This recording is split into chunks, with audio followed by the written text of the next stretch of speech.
آگے چلے جاتے بیٹا. السلام علیکم. کیا حال ہے؟ کیا حال ہے؟ صاحب میرے کو بس آنے جانے تھے.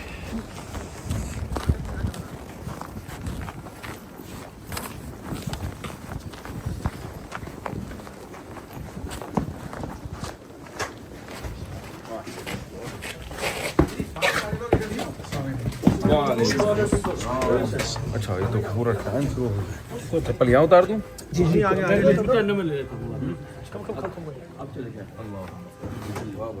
السلام علیکم.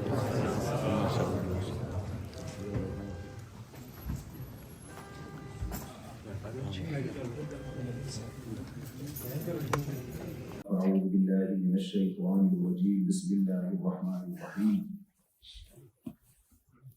5 فروری 2026 کینیڈا ٹورنٹو، جہاں آج میں آپ سے مخاطب ہوں.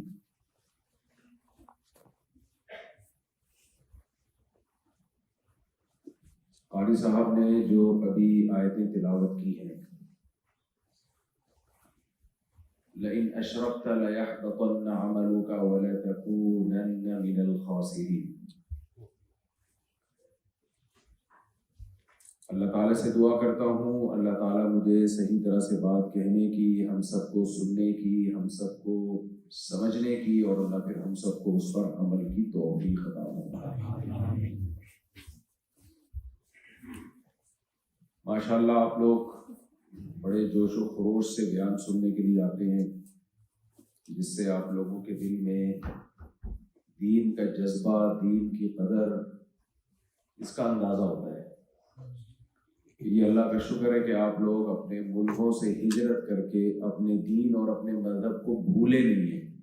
یاد رکھا ہوا ہے آپ لوگوں نے.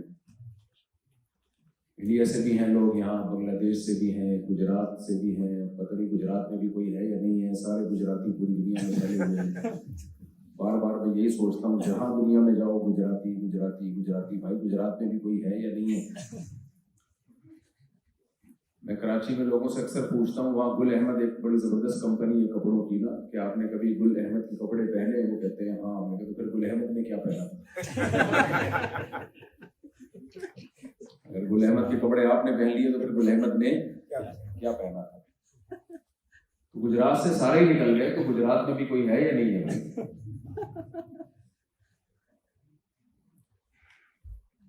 اللہ تعالیٰ نے قرآن مجید میں نبی کریم صلی اللہ علیہ وسلم سے فرمایا لئن اشرکت لیحبطن عملک ولتکونن من الخاسرین. اے نبی اگر آپ نے شرک کیا تو آپ کے اعمال بھی ضائع ہو جائیں گے اور آپ بھی خسارے والوں میں سے ہو جائیں گے. اس سے پتہ چلتا ہے اللہ تعالیٰ کو شرک سے بہت نفرت ہے. شرک کسی صورت بھی اللہ کی نظر میں قابل قبول نہیں. کیوں اللہ کو توحید سے اتنی محبت اور شرک سے اتنی نفرت؟ دیکھیں اللہ تعالیٰ کی نظر میں جو ترجیحات ہیں، تھوڑی گاڑی اردو ہے سمجھاؤں گا اس کا مطلب. نئی نئی جو جنریشن آ رہی ہے ان کے لیے ترجیح کا لفظ سمجھانا بڑا مشکل ہے. اللہ کی نظر میں جو ترجیحات ہیں نا وہ کچھ اور ہیں، میری اور آپ کی نظر میں ترجیحات کچھ اور ہیں. ہر شخص کی نظر میں ان چیزوں کی ویلیو ہوتی ہے جو اس سے متعلق ہوتی ہیں. آپ نے اکثر لوگوں سے کو دیکھا ہوگا کہ کوئی دکان پہ بیٹھا ہوا ہے، فار ایگزامپل سفید پگڑی باندھ کے، اور چائے پینے کے لیے اس کے ہوٹل میں آ گیا کوئی ہری پگڑی باندھ کے، تو کوئی بھی بھگائے گا وہ اس کو چائے کے ہوٹل سے کہ تیری پگڑی کا رنگ ہرا ہے، میں سفید پگڑی والا ہوں، نکل یہاں سے؟ کبھی بھگائے گا؟ کہے گا بھائی میں یہاں بزنس کے لیے بیٹھا ہوں، فی الحال میری جو پرائیورٹیز ہیں، جو ترجیحات ہیں، وہ ہے کسٹمر کو گھیرنا. یار یہ تو دروازہ کھلتا ہے، سائبیریا کی ہوائیں چلنا چاہیے. تھوڑی دیر بھی دروازہ کھلا رہا، مجھے لگ رہا ہے کہ ہم سب یہاں ٹھنڈے ٹھاٹ ہو جائیں گے. اللہ مجھے زندہ سلامت واپس کراچی پہنچا، جو سردی یہاں پڑ رہی ہے تو ایسی ایک دم ہوائیں آتی ہے نا، جسے پنجابی میں کہتے ہیں نا ٹھنڈ پہ گئی ہے، وہ ٹھنڈ پہنا یہاں آگے پتا چلا ٹھنڈ پہنا کہتے کس کو، ہم تو پنجاب اور کراچی کی سردی دیکھی ہوئی ہے نا، یہاں آگے پتا چلتا ہے اس کو کہتے ہیں ٹھنڈ پہنا۔ تو ہر شخص کی نظر پہ جو ترجیحات ہیں، اب آپ کا کوئی بھی فرقہ ہو، کوئی بھی مسلک ہو، کوئی بھی مذہب ہو، آپ کی دکان پہ جو بھی آئے گا، چاہے وہ ہندو ہو، مسلم ہو، کرسچن ہو، جو بھی ہو، آپ اس سے سودا کرو گے۔ اگر کوئی آپ سے پوچھے اس کا تو فرقہ الگ ہے، اس کا تو مسلک الگ ہے، آپ بولو گے یار اس وقت میں یہاں جس کام کے لیے بیٹھا ہوں وہ ہے بزنس۔ کس کام کے لیے بیٹھا ہوں بھائی میں؟ بزنس۔ اس میں اگر میں گرین چینل، وائٹ چینل، ٹانگیں چوڑی، ٹانگیں پتلی، زور سے آمین، آہستہ آمین، یہ سب چیزوں میں لگ گیا تو بزنس کا ہو گیا بیڑا غرق۔ تو اس وقت آپ کی ترجیحات مذہب نہیں ہوتی، سمجھ میں آ رہی ہے بات؟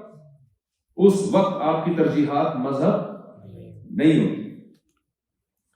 لیکن اگر آپ کسی مسجد میں جاتے ہیں نماز پڑھنے کے لیے، یا عبادت گاہ میں جاتے ہیں عبادت کرنے کے لیے، پھر آپ کو اگر کوئی شخص یہ کہے بھائی تو جدھر جا رہا ہے یہ تو مندر ہے، وہ تو یہاں جا رہا ہے نماز پڑھنے کے لیے،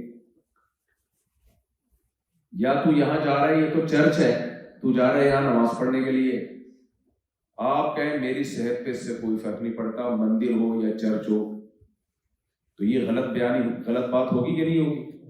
بھائی اس وقت آپ کی ترجیح کیا ہے؟ عبادت، اور آپ کا ایک نظریہ ہے، ایک مذہب ہے، آپ اس کے حساب سے عبادت کرتے ہیں، تو وہ مندر میں نہیں ہوگی، وہ چرچ میں نہیں ہوگی، اس کے لیے آپ کو کہاں آنا پڑے گا؟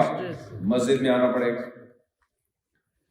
امام صاحب کے پیچھے لوگ پڑے رہتے ہیں، امام صاحب ایسے ہیں، امام صاحب ویسے ہیں، اللہ نہ کرے، خدا نہ کرے کسی مسجد کے امام صاحب کوئی ہندو ہو، کوئی سکھ ہو، اب کوئی آپ سے کہا یار اس دن تیرے دکان پہ سکھ آیا تھا تو تو نے اس کو تو کپڑا بیچ دیا تھا، وہی ہندو مسجد کا امام بنا ہوا ہے تو اس کے پیچھے نماز نہیں پڑھ رہا، تو آپ کہو گے یار اس وقت میری ترجیح یہ ہے کہ میں نے نماز اللہ سے قبولوانی ہے، اور مسلمان کی نماز مسلمان کے پیچھے ہوتی ہے، غیر مسلم کے پیچھے نہیں ہوتی۔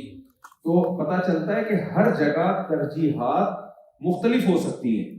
اب ترجیحات کا مطلب بھی انشاءاللہ سمجھ میں آ گیا ہو۔ رشتے کی جب تک مثال نہ دو تو بات سمجھ میں آتی نہیں ہے، رشتے کی جب تک مثال نہ دو۔ آپ نے کہیں نکاح کا پیغام بھیجا، جس لڑکی کو نکاح کا پیغام بھیجا اس کی عمر فار ایگزامپل 90 سال، غلطی سے میں نے لڑکی کہہ دیا، کتنی عمر تھی اس کی؟ 90 سال۔ اب آپ کے دوست کہہ رہے ہیں بھائی کیا پروگرام ہے، خیریت تو ہے، 90 سال کی خاتون کو تو نے 18 سال کی عمر میں نکاح کا پیغام بھیجا، تو تیری ترجیحات کیا ہیں؟ آپ جواب میں کہو یار یہ 90 سالہ خاتون میری شاپ پہ آئی تھی تو میں نے ان کی ایج نہیں دیکھی، میں نے ان کو بھی کپڑا بیچا، ان کو بھی میں نے جو چاہا انہوں نے خریدنا وہ میں نے ان کو فروخت کیا۔ اب اگر میں شادی کر رہا ہوں تو میں ایج میری نظر میں عمر کی کوئی حیثیت نہیں ہے۔ حماقت اور بیوقوفی کی بات ہوگی کہ نہیں ہوگی؟ بھائی نکاح سے کچھ اور مقاصد ہوتے ہیں، ان کی ترجیحات کچھ اور ہوتی ہیں، اس میں عمر بھی دیکھی جاتی ہے، اخلاق بھی دیکھے جاتے ہیں، مسلک بھی، مذہب بھی، سب چیزیں دیکھی جاتی ہیں۔ کسٹمر میں کچھ اور دیکھا جاتا ہے، مزدور جس سے آپ نے کنواں کھدوانا ہے اس میں کیا دیکھا جاتا ہے؟ یہ دیکھا جاتا ہے یہ کھود سکتا ہے کہ نہیں کھود سکتا۔ پلمبر میں یہ دیکھا جاتا ہے یہ نل کے ٹھیک کر سکتا ہے کہ نہیں کر سکتا۔ آپ کو اس کی ایجوکیشن سے کوئی لینا دینا نہیں ہے۔ تو اسی طرح بھائی اللہ کی نظر میں بھی جس مقصد کے لیے اللہ نے اس کائنات کو بنایا ہے، اللہ کی نظر میں بھی کچھ ترجیحات ہیں، اللہ بھی اسی کو فوکس کرتا ہے، اس کے علاوہ کے بارے میں اللہ کہتے ہیں میرا ان چیزوں سے کوئی لینا دینا نہیں۔ آپ کا مقصد کیا ہے، اس مقصد کو سامنے رکھ کے ہم فیصلہ کرتے ہیں کہ کس وقت ترجیح کس چیز کو دینی ہے۔